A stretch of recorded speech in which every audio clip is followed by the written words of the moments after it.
అసలే ఎండాకాలం అబ్బా, ఏడుకన పోతే ఓ నీళ్ళ డబ్బా పట్టుకొని వర్రి. పోయిన కాడ యాళ్లకు నీళ్లు దొరకకపోతే గొంతులెండే సొరగుంజుతుంది.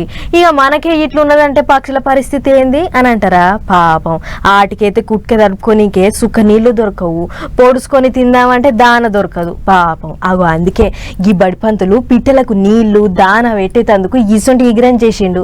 దండాలకు యాలాడేటికి వీటిని చూసి ఒట్టి తునకలు గిట్టనో అనుకున్నారు. కాదు, ఒరిగంటలతోనే అల్లిన కుర్చీలు. ఆవు కావాలంటే ఇమ్మర్స బట్టి చూడలే. ఎడిటర్ సాయన్న ఓపాలి దగ్గరికి ఎంచాడ చూపెట్టాచారా మనోళ్లకు.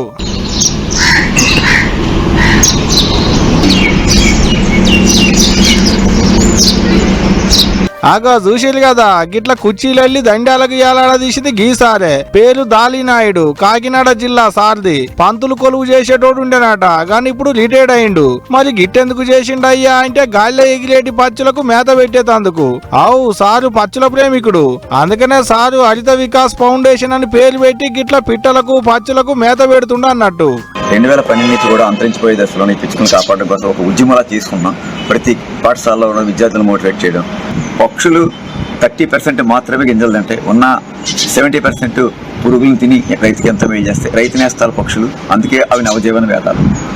దయచేసి అందరూ కూడా ఇంటింటా ఒరిపించలు వేలాడదిద్దాం, పిచ్చుకలను ఇతర పక్షులను రక్షించుకుందాం, పర్యావరణం కాపాడుకుందాం. వాజిబే ఇంకొన్ని వద్దులు పోతే అప్పట్లో పిచ్చుకలు ఉండేటివి, పాల పిట్టలు ఉండేటివి, పావురాలు ఉండేటివి అని పుస్తకాలలో చదువుకునేటి రోజులు వస్తాయి నాకేందని అందరు అనుకుంటే.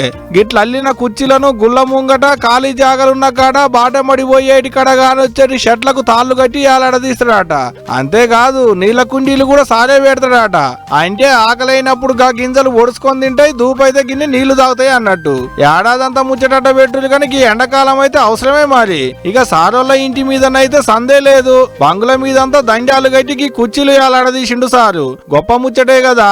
కుదిరితే మీరు కూడా మీ మేడల మీద పిట్టలకి గింజలు చల్లికి నీళ్లు పెట్టుర్రి, నేను కూడా పెడతా. గాని ఏం చెప్తున్నా.